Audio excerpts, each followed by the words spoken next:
Em um mundo que grita por empatia, muitas vozes ainda são silenciadas pelo desconhecimento. O autismo, muitas vezes mal compreendido, não tem rosto, classe social ou limite geográfico.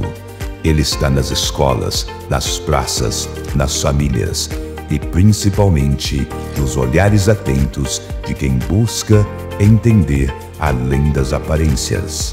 Este documentário é um convite ao conhecimento através da experiência de profissionais da área de saúde e da educação. Vamos compreender os sinais, os desafios e as formas de reconhecer o transtorno do espectro autista.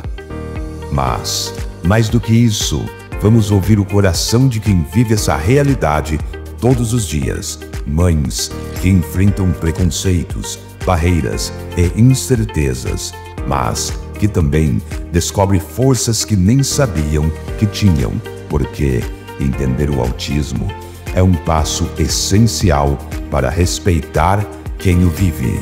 E respeito é o mínimo que qualquer ser humano merece.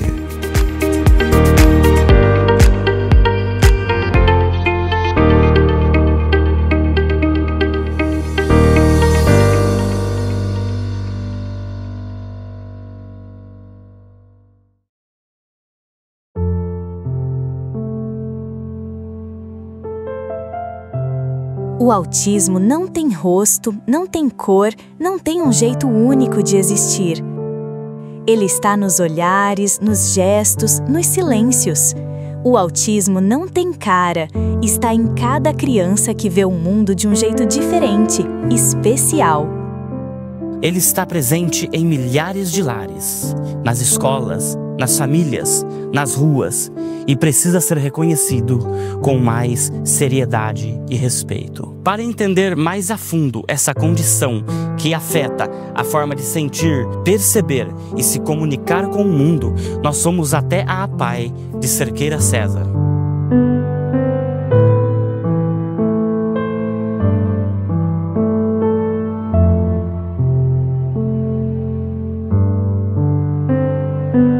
Olá pessoal, tudo bem? Eu estou aqui hoje, pessoal, na APAE de Cerqueira César com a neuropsicopedagoga Janaína. E primeiramente, Janaína, eu gostaria de estar agradecendo a oportunidade que você está dando para a gente de estar aqui tendo essa pequena conversa sobre esse assunto. Está desmistificando essas curiosidades para a gente aqui, Janaína. E de primeiro eu quero já estar fazendo umas perguntinhas para você, tudo bem? Tá joia, Lucas. Olá, pessoal. Eu agradeço imensamente pelo convite, Lucas. Meu nome é Janaína, eu sou neuropsicopedagoga clínica e terapeuta multissensorial. Sou mãe atípica também. Tá? Sou certificada em inteligência emocional e estou cursando a pós-graduação voltada na ciência ABA dentro do transtorno do espectro autista. E falar um pouquinho sobre esse transtorno é de extrema importância, de extrema relevância, porque realmente existem muitos mitos, existem muita mistificação e desmistificar, né? Esse assunto é de extrema relevância e é isso que eu e o Lucas nós vamos estar fazendo aqui hoje com muita alegria para vocês. E de início, Janaína, eu gostaria de saber como a neuropsicopedagogia, que é o setor que você trabalha aqui, né, pode estar ajudando a criança, o adolescente que tem o autismo. Perfeito, Lucas. A neuropsicopedagogia, ela é uma área interdisciplinar, tá? Ou seja, ela une, ela engloba conteúdos da psicologia, da neurociência e da pedagogia, né? Conhecimentos, áreas essas que contribuem de uma forma extremamente significativa para o desenvolvimento e evolução desse indivíduo que está dentro do transtorno do espectro autista. Tá? Então, ela parte de início, né, de uma avaliação, né, uma bateria de rastreio, testes de escalas, né?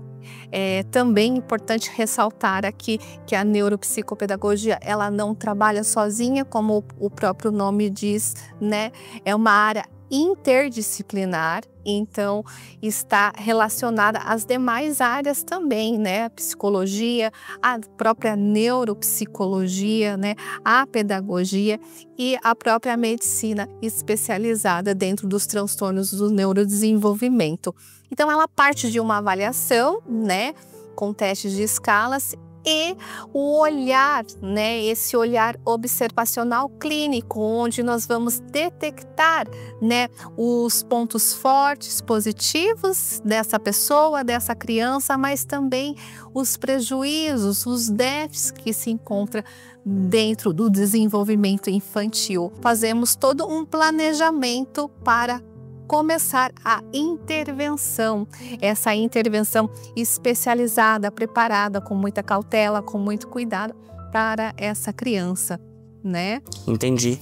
E existem níveis diferentes de autismo, né, Janaína? Exatamente. Conforme esses níveis eles vão aumentando, é porque de fato existe um prejuízo maior dentro desse desenvolvimento, né? No neurodesenvolvimento, porque o autismo ele é um transtorno do neurodesenvolvimento que compromete, né, funções, né, neurológicas, né, neurobiológicas. Lembrando que o autismo ele é de fator genético e epigenético, né? Então ele não é totalmente genético. Os fatores epigenéticos, sejam eles ambientais e até mesmo alterações, né, gestacional, tudo isso são fatores que contribuem, né, para o desenvolvimento, né, e características desse transtorno. A sua resposta me gerou mais duas novas perguntas. O autismo, então, ele pode gradativamente piorar se não tratado? Com certeza. Tem que entrar um tratamento ali para estagnar o... Isso, é o que nós chamamos, né, do diagnóstico precoce, né? Consequentemente, essa estimulação, essa intervenção precocemente. Quanto mais cedo detectado, percebido, né, há grandes chances dessa criança evoluir de forma mais gradual e significativa e importante na vida dela. O tratamento vai surtir mais efeito. Até os 5 anos de idade, a criança ela está dentro, né, da estimulação precoce. A outra pergunta que surgiu para mim é que você mencionou que é genético. É isso. Passa do pai para o filho, seria isso? Sim, sim. Acontece de passar do pai para o filho ou Mas da não mãe. é uma regra. Não é uma regra porque pode existir o salto de geração, né? Que a gente fala vir lá de trás de algum antecedente familiar. Muito interessante essas respostas que você deu relativa a essa pergunta, Janaína. Janaína, essa próxima pergunta que eu quero fazer para você, eu entendo que ela tem um potencial legal aqui para a gente estar, né, extraindo coisas importantes para o pessoal que tem, né, para as mamães aí que tem filho autistas, né? E é o seguinte, Janaína, quais mudanças, tanto escolar, no ambiente escolar, quanto familiar, né, na casa, tem que existir para apoiar, para ajudar uma criança, porque uma criança autista, naturalmente, ela não vai, eu entendo, né, particularmente dizendo, ela não vai interagir com o ambiente assim como uma criança que não tem autismo. Eu estou errado em pensar assim? Existe uma diferença, sim, né, do universo neuroatípico e o típico, né? Então, daí, como que a escola, a família, ela pode fazer, né? Fazendo as adaptações. E falando do ambiente escolar, essa adaptação, essa reestrutura, ela parte tanto de um modo organizacional e planejamento físico, tá? Quanto também para ajudar esse indivíduo, essa criança, essa pessoa que está inserida lá dentro da sala de aula, na comunicação também. Porque, segundo o DSM-5, já revisado também, o transtorno do espectro autista há os prejuízos na comunicação, né, área social, né, emocional também. Então, é preciso adaptar, sim, esse ambiente na comunicação. Como? Porque, vamos supor, pega uma demanda de um paciente, de um autista não verbal, né, que existe também. Não o quê? Não verbal. Não verbal. É aquela criança que ela não fala. Né? Sim. Mas não é Fechada. porque que não fala mesmo. Ela não fala, mas não é porque ela não fala que ela não vai se comunicar, né? Essa comunicação precisa acontecer. Só que essa comunicação ela só acontece de maneira eficiente se esse ambiente que ela estiver inserida estiver preparado, adaptado para recebê-la, né? Através das placas, né, através das sinalizações desse ambiente, a própria PEC é um instrumento muito útil na comunicação. Isso, na comunicação alternativa, isso falando do ambiente escolar e também familiar. Por isso que é importante a capacitação das escolas, das famílias estarem cada vez mais a par para melhor intervir e promover uma vida qualitativa, saudável, justo, íntegra para esse filho, para esse aluno. Muito interessante saber dessas coisas e, assim, uma coisa que eu já ouvi falar, não sei se é mito, mas você vai poder estar desmistificando isso aí pra gente, né? O autista, ele tem mais sensibilidade aos sons? Olha, como nós dissemos no início, né? Cada autista ele é único. Mas falando em dados estatísticos, existe sim uma predominância dessa hipersensibilidade sensorial se fazer presente dentro do transtorno do espectro autista, sim, tá? Tem. Então, essa hipersensibilidade sensorial, ela é voltada tanto para sons quanto para texturas, tá? Luzes, exatamente. E quando essa alteração sensorial, ela é muito presente, persistente e acarreta e traz prejuízos, daí precisa de uma investigação maior para ver se não existe dentro, né, do transtorno a comorbidade do TPS, que é o transtorno do processamento sensorial, tá? Já é um outro distúrbio, uma outra, né, voltada para essa desregulação. Muito interessante, Janaína, muito interessante essas dúvidas que você está tirando pra gente, né? Porque, naturalmente, o pai, a mãe que tem uma criança autista, ele não tem todo esse conhecimento, né? Sim, perfeito, Lucas. E esse trabalho de vocês é muito importante, porque disseminar conhecimento, informação, mas assim, informação verídica, né? Informação de qualidade, né? Para que chegue, né? Para a população, para a sociedade, né? E que a sociedade, né? Para os que não conhecem, passe a conhecer, porque é para isso que a gente luta, né? Para que as pessoas, a sociedade, o mundo seja um mundo mais acolhedor, né? Um mundo mais inclusivo. Inclusivo, é verdade mesmo. Isso é verdade mesmo. Você acredita, essa pergunta surgiu na minha cabeça agora aqui, não está no roteiro, né? Existe em meio a, como você falou da inclusão, né? Existe preconceito? Muito preconceito. Existe? Ainda existe muito preconceito, ainda existe muito rótulos, né? E esse movimento, né? Da comunicação, da telecomunicação, a própria internet, a gente tem que fazer mais vezes, né? Para que chegue, né? Expanda o máximo possível. Mais, né? Quem tem o transtorno, ele não vai te definir, né? O transtorno, o espectro, ele não define a pessoa. Existem, sim, dificuldades, prejuízos, mas isso não vai impedir você dela né, se tornar um profissional ou se tornar uma pessoa inclusa dentro da sociedade, né? Existe o espectro, sim, né?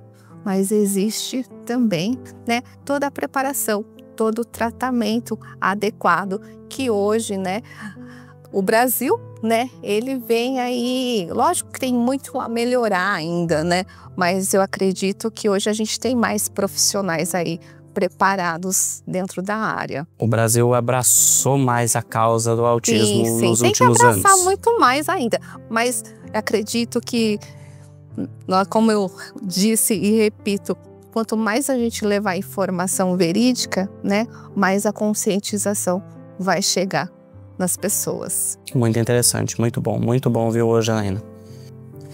O que você acha que os profissionais, né, da educação precisam estar fazendo para incluir, né, de forma mais eficaz o aluno autista? A dica que eu dou, até mesmo, né, nas capacitações, né, nos cursos para professores também, qual eu ministro em algumas instituições, é partir do conhecimento, né, de uma capacitação continuada, né? Então, instigar cada vez mais, né, os gestores a preparar as suas equipes, né?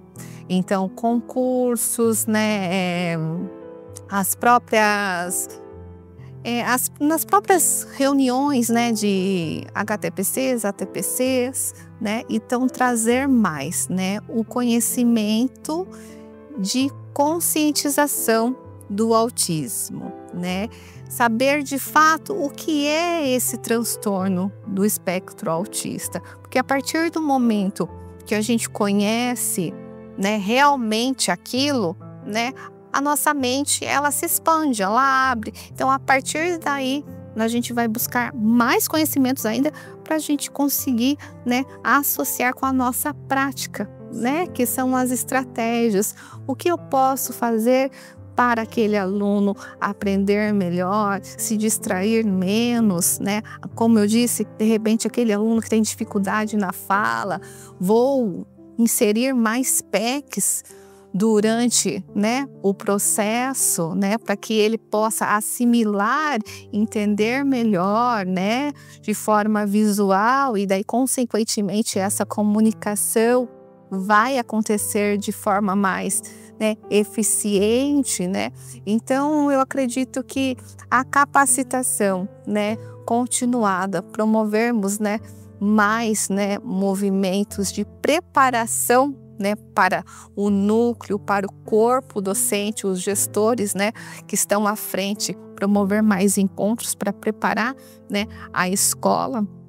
E acredito que esse é o ponto de partida muito importante que vai fazer a diferença.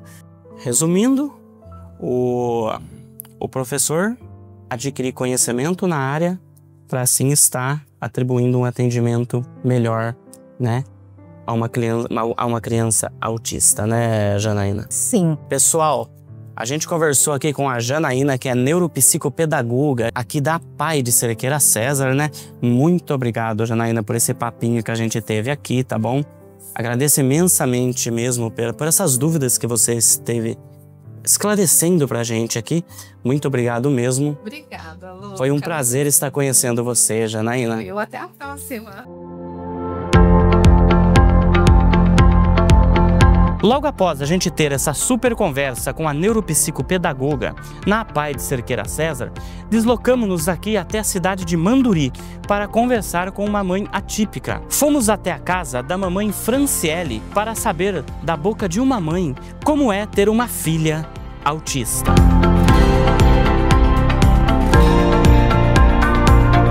Oi gente, tudo bem? Eu tô aqui com a Franciele, ela é uma mãe atípica e a gente vai falar sobre esse tema que é muito importante, dar voz a essas mães que têm essa vivência, essa coisa importante, que é falar sobre as dificuldades que elas vivem no dia a dia.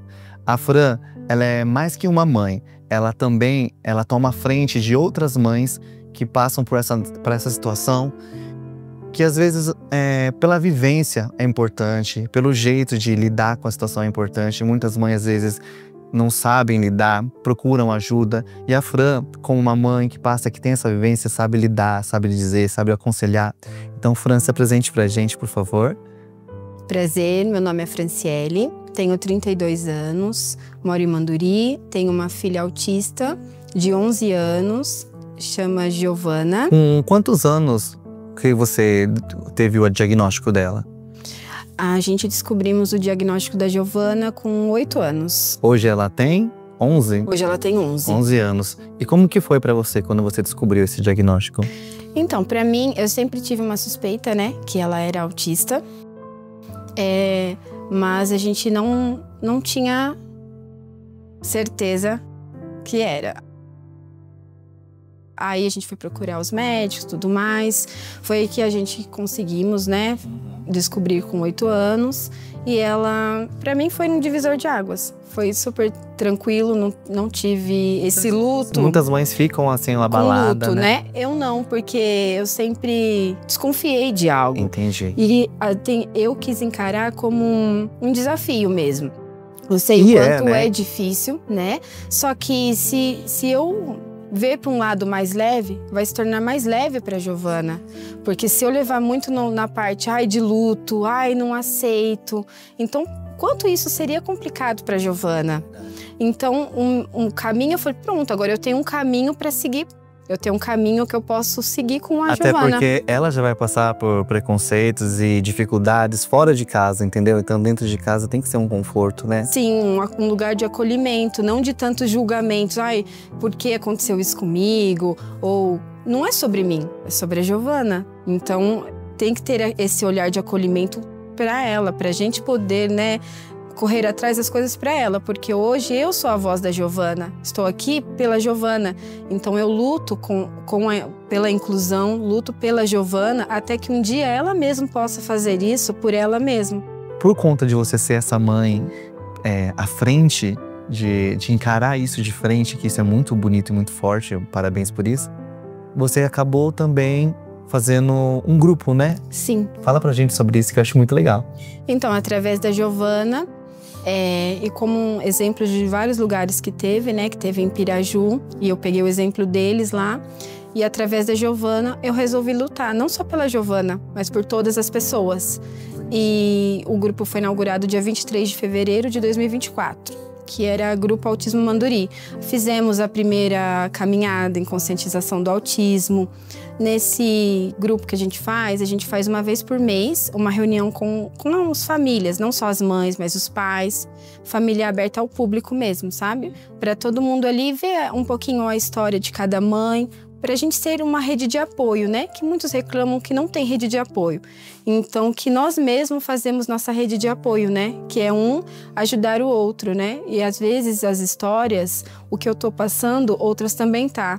Então, eu acho assim super bacana você ter essa troca, né? De conhecimento, porque às vezes para uns não sabe nem que caminho seguir. Estão começando, né? Não tem que precisa daquele auxílio e agora, né? Exatamente. E aí você já passou por isso, você já tem uma experiência com isso, então você pode ser luz para as outras pessoas também. Ai, parabéns por ter tomado essa iniciativa. Isso é muito, muito, muito bonito em você. Que as pessoas valorizem isso, que a gente deixe isso registrado no vídeo, porque isso é muito importante mesmo, tá? Parabéns por isso, de verdade mesmo. E fala pra gente também, assim, a sua vivência com a Giovana, porque como mãezona tenho certeza que você é. Mas assim, a personalidade dela, como que ela é no dia a dia, tem essas dificuldades. Ela tem um grau... Nível 2 de suporte. A Giovana, ela foi laudada com grau nível 1 de suporte, mas como a gente não tinha rede de apoio suficiente para fazer as terapias, porque é uma coisa fora de realidade de pessoas com renda baixa, é uma realidade muito diferente, né? Então, para a gente conseguir vagas também para ela estar fazendo as terapias é um pouco mais demorado, né? Então, por conta de toda essa demora, a Giovana regrediu. E hoje ela é nível 2 de suporte. Estamos fazendo de tudo, né? Para ela ter um suporte hoje. Hoje ela faz as terapias. Só que por conta de tudo que ela passou, hoje a Giovana, ela tem muitos traumas do que ela passou. Então a gente está com uma luta muito grande, principalmente na socialização. Ela não gosta de toque. ela não gosta de beijo, abraço, ela não gosta de cumprimentar as pessoas. Nossa. Então a gente tem uma luta muito grande dentro de casa. Você falando sobre o suporte, é bom a gente falar sobre isso em questão para as outras mães, para quem está assistindo o vídeo, que é lei, né? Tem as mães que passam por essa situação desse descobrimento, às vezes elas não sabem sobre isso, né? Você pode falar isso pra gente também? Como você descobriu isso que, meu Deus, eu tenho leis do meu lado que pode me ajudar? Sim, no caso, a lei, você tem que, como se diz assim, regaçar as mangas e ir atrás mesmo. Porque tudo você vai ter que ir atrás de justiça mesmo, porque as pessoas, vamos supor, a prefeitura, eles conseguem fazer no alcance deles, né? Então muita coisa não está no alcance deles, nem no nosso. Então aí você tem que procurar uma justiça para estar indo atrás dos seus direitos, né? Eu também faço para as mães que precisam a carteirinha de identificação. E é totalmente gratuito, não é nada pago. Eu faço a carteirinha, compro o cordão, vai tudo completinho para pessoa com deficiência usar, não só do autismo, mas do TDAH, de outras deficiências, a gente faz também. E assim, eu tô lutando assim para conseguir, no caso, quando você entra com um crachá de identificação, você já tem um direito ali de passar na frente. Só que isso também depende muito da empatia das pessoas que estão à sua volta, porque muitos não entendem. Acha que é doença, acha que é frescura, eles não sabem a força que tem atrás daquele cordão. O que seria mesmo, sabe? É uma luta, assim, que eu falo que julgamentos, olhares, tem bastante. Muitos são muito compreensivos, mas às vezes você tá no direito e também é difícil por conta da empatia das pessoas. A gente sabe que a gente precisa dessa empatia das pessoas, e a gente sabe também que a gente precisa de mais profissionais, né? A gente sabe que a gente precisa de mais auxílio, mais ajuda, né? E dar essa visibilidade, dar essa voz para você, está aqui representando várias mães. Então, parabéns por isso, obrigado por isso, tá? Agradeço. Acredito que esse é um assunto muito delicado e que tem que ser falado sempre, sempre. Sempre. E tomara que você e outras toquem o coração de outras mães, que elas procurem também seus direitos, que elas consigam, né, mais ajuda, mais auxílio, mais suporte. E que a cidade que a gente tá, nossa região, se comporte, né, para auxiliar essas pessoas, porque são muitas e a gente pensa que não, mas às vezes estão não digamos escondidas, né? E são muitas pessoas. Eu conheço muitas mães, sabe? E minha família tem, entendeu? Então, tipo, eu acho que isso é uma coisa muito importante para a cidade enxergar essas pessoas, sabe? Eu falo pra você que eu tenho um sonho muito grande. Eu queria fazer uma clínica, sabe? Assim, pra fazer isso. Mas que consigo fazer um trabalho com todos, né? Mas por enquanto... O seu grupo começou com autismo, mas assim, teve a inclusão de outros também, né? Sim, hoje a gente não é mais chamado Grupo Autismo, hoje é Associação Olhar Inclusivo, né? Nesse nome, Olhar Inclusivo, a gente pensou nas crianças que não falam. Tem crianças, por exemplo, que tem síndrome de Rett, que elas falam com o olhar. Então, tem muitas coisas que crianças, não só as crianças, mas as pessoas, que não precisa de uma fala. Que nem minha filha, ela tem essa parte difícil de se comunicar. Então, só do olhar dela eu sei. Se ela tá precisando de algo, se ela tá feliz, se ela tá triste. Esse olhar clínico é muito importante, né? Então foi aí que surgiu o Olhar Inclusivo. E hoje abrange, né, todas as deficiências. Ai, parabéns por isso, viu? Parabéns por ser essa mãe. Parabéns por trazer esse tema que você vive todo dia. Que a gente assim, às vezes fala, né? É sobre esse tema, mas assim, você vive ele, né, todos os dias. Então, parabéns por você enfrentar esse desafio, por ser essa pessoa leve e que leve isso para outras mães também, que essa ajuda, tá? Muito obrigado por você ser parte disso. Eu que agradeço por estar me dando voz, para mim estar falando, para mim estar se explicando, orientando, porque eu quero ser voz mesmo, a voz da inclusão. E falo que hoje eu não tenho só uma bandeira azul. Eu tenho a bandeira de todos que precisarem, que eu quero ser a rede de apoio daquela que se sente sozinha, que não tem para onde ir, né? Então, eu quero que as pessoas se sintam acolhidas mesmo. Ai, que bonitinho. Muito obrigada, viu, Fran? Que Deus abençoe você. Amém. Realmente. E por isso que eu peço, se você quiser agora, pra gente deixar um recado pras mães, deixar esse recado assim, mães, procurem, né? Se você quiser poder deixar esse recado pra gente, pras mães. Claro. Falar. Mães, vocês que têm já os seus filhos laudados ou aquelas que não sabem o caminho, queria falar para vocês procurarem a gente. Nós temos um grupo, uma rede de apoio, um lugar de acolhimento, um lugar de voz, que a gente podemos passar para vocês as informações, né? Porque é bom você ser ouvida. E eu queria falar para vocês que vocês não estão sozinhas, né? E que o diagnóstico, quem já recebeu e está enfrentando essas lutas, que não é sentença de morte. É um caminho que você pode estar ali seguindo para ajudar seu filho, sua filha, ter mais evolução no dia a dia. E o que eu puder ajudar, fico à disposição. Muito obrigado pela sua entrevista.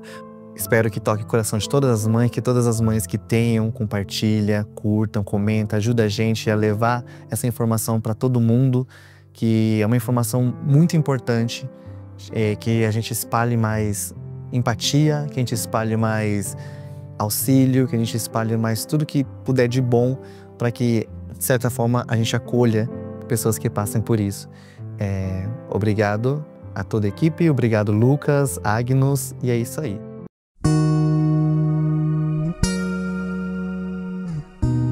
O sorriso de uma criança autista carrega mundos que poucos conseguem enxergar. É um gesto simples, mas cheio de significado. Um sorriso que fala sem palavras, que revela um universo único, onde o sentir vale mais do que o dizer. Pessoal, eu estou agora aqui com o Gabriel Barbosa, que ele é psicólogo aqui da PAI de Cerqueira César, né, Gabriel? Meu nome é Gabriel Barbosa, eu sou psicólogo aqui na PAI. Eu atuo na área clínica, então eu faço atendimentos individuais com os usuários aqui da PAI. Eu sou pós-graduado em análise do comportamento aplicada, que é uma das principais ciências e formas de intervenção que a gente tem para o transtorno do espectro autista, para deficiência intelectual, entre outros. E também trabalho como psicólogo clínico em Avaré, de forma particular. Gabriel, para iniciar aqui, cara, quais são os principais sintomas, sinais de autismo que os pais devem observar no filho já para antenar, né? Opa, meu filho pode ser que tenha o autismo. O que você pode dizer sobre isso? Então, para começar, a gente tem que entender que o transtorno do espectro autista, ele é um transtorno do neurodesenvolvimento. Então, ele vai afetar ali diversas funções do desenvolvimento dessa pessoa, vai afetar de forma global, mas ele vai pegar principalmente a parte da comunicação social, da forma como a pessoa interage com os outros, como ela se comunica, e também os comportamentos dela. Então a gente observa muito o comportamento restritivo, sensibilidade em relação a estímulo sensorial. E assim, a gente percebe como principais sintomas algumas alterações ali já desde a infância.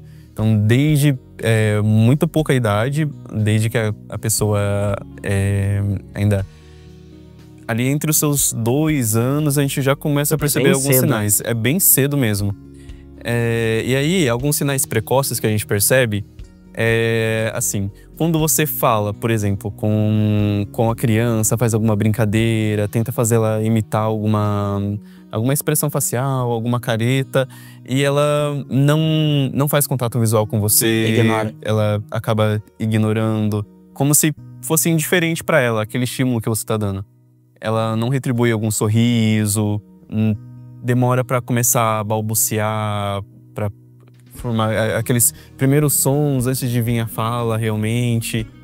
E quando você tá brincando ali com a criança no seu colo, por exemplo, você faz algum movimento Por exemplo, no momento de estar com ela ali no colo, você dá uma chacoalhada, ela mostra pouca reação pra você. Tem menos reflexo. Isso, tem menos reflexo. Quando você dá alguma coisa pra ela segurar, nem que seja a sua mão, por exemplo, e ela não segura o seu dedo, demonstra uma indiferença, a gente começa a perceber já essas falhas.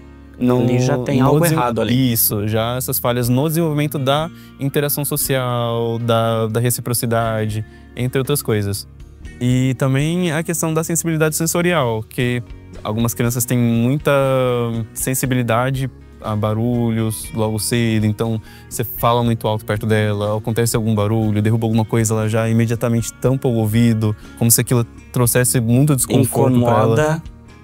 A parte auditiva dele. Isso. Mas assim, lembrando que são justamente sinais, né? A gente não vai fazer um diagnóstico não é com essas informações. Ele não é dado um veredito. Justamente. O diagnóstico, ele nunca é uma certeza absoluta, mas a gente tem uma alta suspeita. Uma suspeita mais bem embasada já a partir dos 2 anos de idade. Entendi. Muito interessante, Gabriel, muito interessante, pessoal. Vocês aí que tem seu filho aí, o seu filho que já está com os seus 2 anos de idade, observa, né? Observa esses sinais que o Gabriel mencionou, né? Se seu filho demonstra algum tipo de sinal e se demonstra, já procura o profissional de saúde, né, Gabriel? Procura um neurologista, um psiquiatra, pode ser também, né? Psiquiatra, neurologista, mas assim, a investigação pode começar já com o clínico geral, e aí ele faz os encaminhamentos devidos, né? O pediatra, e aí vai encaminhando para os especialistas, pode ser o neurologista, pode ser um psicólogo, um psiquiatra, todos esses são habilitados para fazer uma investigação. Gabriel, eu acho que essa próxima pergunta aqui que eu tenho para você, ela é de suma importância, cara, que é o seguinte: o diagnóstico precoce, né? Como que um diagnóstico precoce na vida de uma criança, ele pode influenciar de maneira positiva, assim, na vida daquela criança, né? Você usou uma palavra perfeita, Lucas. É um fator crucial mesmo, é de extrema importância a gente fazer o diagnóstico o mais cedo possível. Por quê? Quanto mais cedo você descobre, mais cedo você pode começar com as intervenções. E é um período crucial, por quê? No nosso desenvolvimento, a gente tem um período que a gente chama de período de maior plasticidade neurológica, que é quando o nosso cérebro tem uma capacidade maior de se reorganizar ali nas conexões neurais, no funcionamento dele. Então, a gente percebe que o cérebro ali no período de 0 a 6 anos, ele tem uma capacidade maior de criar novas conexões neurais, de desfazer conexões que estão enfraquecidas, que têm algum tipo de prejuízo, e criar novas condições através da repetição de determinadas intervenções, de práticas educativas. Então, é onde se tem mais ganho. Por isso que é justamente esse período mais crucial. Porque, como eu disse, o autismo ele é um transtorno que afeta o desenvolvimento. Então, a gente vai ter vários déficits, várias falhas ali em habilidades básicas, desde como a pessoa se comunica, o comportamento dela, a aprendizagem. Então, a intervenção baseada no ABA vai ensinar habilidades para essa pessoa, desde atividades do dia a dia, como, por exemplo, como ela conseguir se vestir, como ela conseguir se alimentar de uma forma adequada e independente. Vai ensinar ela a desenvolver habilidades para aprendizagem, porque algumas crianças têm muita dificuldade, por exemplo, para sentar, para permanecer sentado, para fazer contato visual, para saber esperar, para imitar movimentos, que é uma coisa totalmente simples, né? Simples para algumas pessoas, né? E para algumas acaba não sendo, e que é extremamente importante para ela conseguir aprender, né? A imitação. E aí tem outras intervenções também que são baseadas em evidências, que tem bastante estudos que comprovam a eficácia. E quanto mais cedo a gente começa, mais ganhos a gente tem. Mais cedo o resultado positivo vai ser estabelecido naquele O que não significa, claro, que o diagnóstico tardio a gente não consiga ter ganhos, porque a gente consegue. Ali na fase adulta também, algumas pessoas acabam descobrindo, né? Só na fase adulta, ali depois dos seus 30, 40 anos até. Descobriu um pouquinho tarde, né? Um pouquinho tarde só, mas ainda assim tem ganhos. Se tiver alguma demanda, vai ter ganho sim. Gabriel, a próxima pergunta que eu tenho pra te fazer, eu acho muito, muito interessante, cara, pra sociedade, né? Pra população saber isso aí, que é relativo ao preconceito, cara. O autista, assim como tantas outras, né? Sofre preconceito na sociedade atual, nesse século XXI, né? Ano de 2025 que a gente está aí, tem um alto preconceito. O que isso pode impactar na vida de um autista?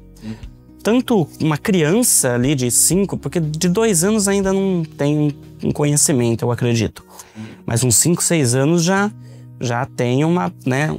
Para entender que ele está sendo menosprezado, talvez, algo assim. Os prejuízos, né, são diversos. E isso não só de como essa pessoa vai se enxergar, no sentido de ela vai se sentir discriminada, ela vai ter uma imagem ruim de si mesma. Isso é um dos fatores. Mas, assim, o preconceito, ele impacta a vida dessa pessoa de várias formas em sociedade. Já desde a percepção que ela vai ter de si, quanto, por exemplo, o acesso dela aos tratamentos, a políticas públicas, aos direitos dela. Tudo isso impacta, né? Porque se existe o preconceito é porque ele é disseminado na sociedade como um todo. As pessoas reforçam essa ideia. Isso impacta toda a estrutura da sociedade. Se a pessoa que não conhece, ela vai ver uma criança com, por exemplo, a síndrome de Down. Naturalmente, a fisionomia de uma criança com síndrome de Down, ela é diferente. O autismo ainda, ele não tem cara, né? Vamos dizer assim. Exatamente, o autismo, ele não tem cara. A pessoa do seu lado conversando com você pode ser autista e você não sabe. Justamente. Né? Já a síndrome de Down já vai no contramão disso aí. Você olha numa criança com síndrome de Down, você sabe. Ela tem síndrome de Down, né? Sim. E o preconceito acaba com a vida da pessoa, né? Porque essa pessoa, ela vai se ver diferente. Esse é o problema. Sim. Eu acredito assim, não é? Algumas deficiências, como você citou, né? A síndrome de Down, elas têm características físicas que são bastante visíveis. O autismo já é o contrário, né? A gente percebe ele através de como a pessoa funciona, como ela se comporta, como que ela interage com os outros. A gente não consegue saber se é uma pessoa autista só de olhar para ela. Então, respondendo mais especificamente a sua pergunta, a gente percebe prejuízos, como, por exemplo, fazendo um link com a pergunta anterior, o atraso no diagnóstico.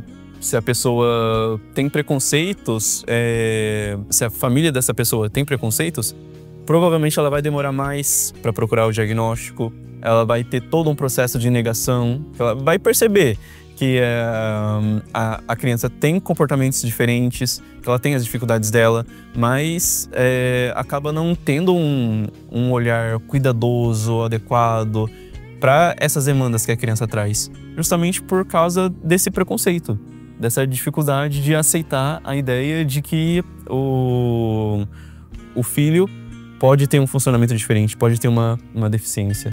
Que ele não é como os demais, né? Que ele não é como os demais. Isso pode trazer uma sensação de inadequação naquela família, para os próprios pais, porque eles não entendem como que a criança funciona, não sabem como ajudar, e aí pode acabar trazendo um sentimento de incompetência, de caraca, eu tô falhando aqui na forma como eu tô educando essa criança, como que eu tô atendendo as necessidades dela.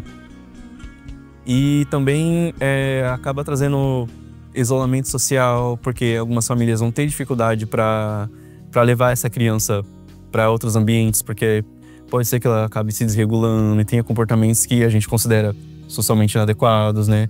Ela vai ter as sensibilidades dela, pode acontecer algum comportamento de chorar demais, de desrespeitar regras que a gente espera que ela siga naquele ambiente, né?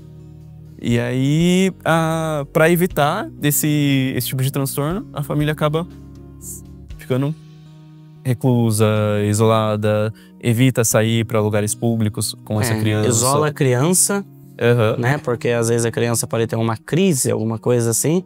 Para evitar a vergonha em público, vamos nos distanciar da sociedade. A vergonha, para evitar ser julgado, né? Entendi.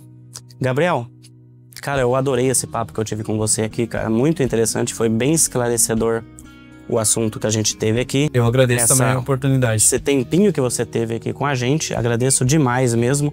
E é isso, pessoal. O sorriso de uma criança autista é diferente porque é verdadeiro. Ele não aparece para agradar, não surge por convenção. É um sorriso que nasce quando o mundo faz sentido aos olhos dela. Um sorriso raro, cheio de pureza, que carrega uma alegria única, um instante de conexão com aquilo que realmente importa. É um sorriso que poucos sabem reconhecer, mas que diz mais do que 1000 palavras. Ainda na cidade de Cerqueira César, também conversamos com uma supermãe atípica, a Michele, que nos relatou com detalhe como é ser mãe de uma menina autista.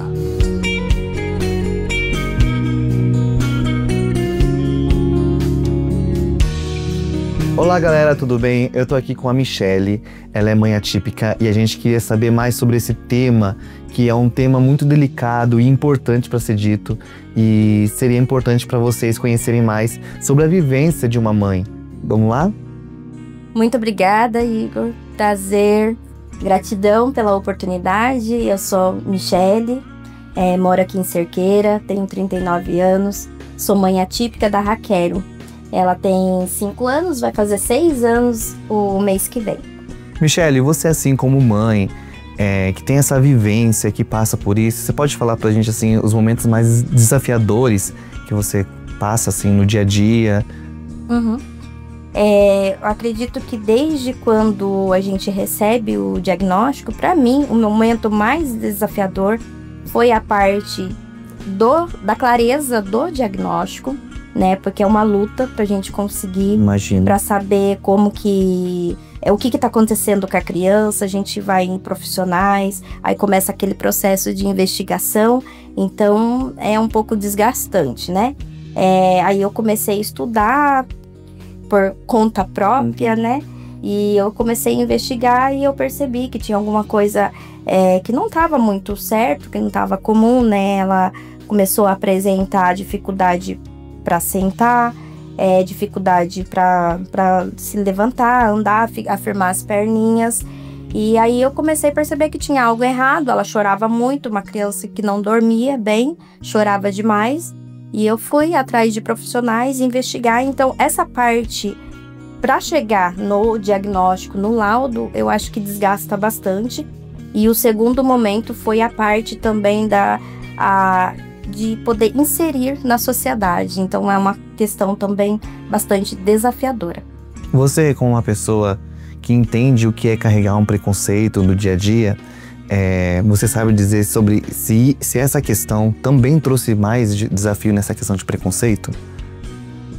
Olha, eu consigo até que lidar bem com isso, mas eu senti que foi um impacto, né? Eu tive esse impacto por conta de que eu já tenho os meus desafios. Certo. Aí eu pensava assim, nossa, mais uma criança, meu Deus, como que eu vou fazer? Né? Aí eu tive também olhares de, nossa, mas você é deficiente, você engravidou, por que você engravidou? Como que você vai cuidar? Então, eu tive esses julgamentos também, aconteceram também. Acontece também muitas falas como o autismo está sendo assim, uma coisa que, sendo falado hoje em dia, que ainda precisa falar mais, mas está sendo falado. Mas acontece muito de falar que talvez seja tudo autismo, algo assim do tipo. Você lida com isso também? É moda. Autismo é moda agora, né? Todo mundo é autista. É assim, gente, eu costumo dizer o seguinte, que só quem tem um filho autista sabe o que a gente passa. Porque crises, a gente tem que lidar com crises, a gente tem que lidar com seletividade alimentar, tem que lidar com a questão da adaptação, que é muito difícil para eles. Então, é uma série de coisas. A gente deixa de trabalhar, eu deixei de trabalhar para cuidar da minha filha, né, trabalhar fora. Então, é uma pressão, é uma carga, assim, pesada. E você fala por todas as mães que passam por isso, né? Porque a gente tá aqui relatando uma mãe, mas assim, são todas que têm vivem essa questão, essa vivência, e todas têm a mesma fala, sabe? Sobre a atenção dobrada, né? Sobre a criança. É porque a gente tem aquela questão, né? Só a gente sabe cuidar deles e entender eles. Aí, de repente, como que a gente vai trabalhar fora? Aí eles começam a ter crise, aí já liga pra gente, fala, olha, precisa voltar, olha, seu filho não tá bem, olha, seu filho tá desregulado. E a gente precisa de mais profissionais tendo preparo para essas situações, né? Com certeza. Eu acredito que precisa, sim, de mais políticas públicas, mais profissionais capacitados, precisa, né? Já tem um movimento, já tem um trabalho interessante, mas precisa de muito mais, porque a demanda tá muito alta também. Exatamente. Olha, obrigado. Você, fala pra gente também sobre como você tá lidando com isso, o que você trouxe, assim, de melhoria. A Raquel, ela foi diagnosticada com grau 3 de suporte. Ela era uma criança que não se socializava, tinha muita sensibilidade com barulho, com claridade, com comida. Foi muito difícil esse processo. Então, não interagia de nenhuma forma, nem com brinquedo sozinha, ela não interagia. Nossa. Não levava alimento na boca, não comia sozinha. O desfraude dela começou agora com 5 anos, então foi muito lento e ela teve muito atraso nessa questão, né? E assim, a gente começou, né, todo um trabalho. Ela faz as terapias, começou com o núcleo, né, daqui de Cerqueira César. Ela começou um trabalho muito bacana lá. Já sentimos uma evolução. Ela faz a eco hoje, faz a hidro. Que bom. Teve bastante melhoras. E agora algo que eu também comecei a aplicar e eu senti que foi um divisor de águas foi a terapias energéticas, né, que eu me formei justamente para tentar entender ela, para ajudar ela. E eu comecei a fazer uns testes, foi surpreendente.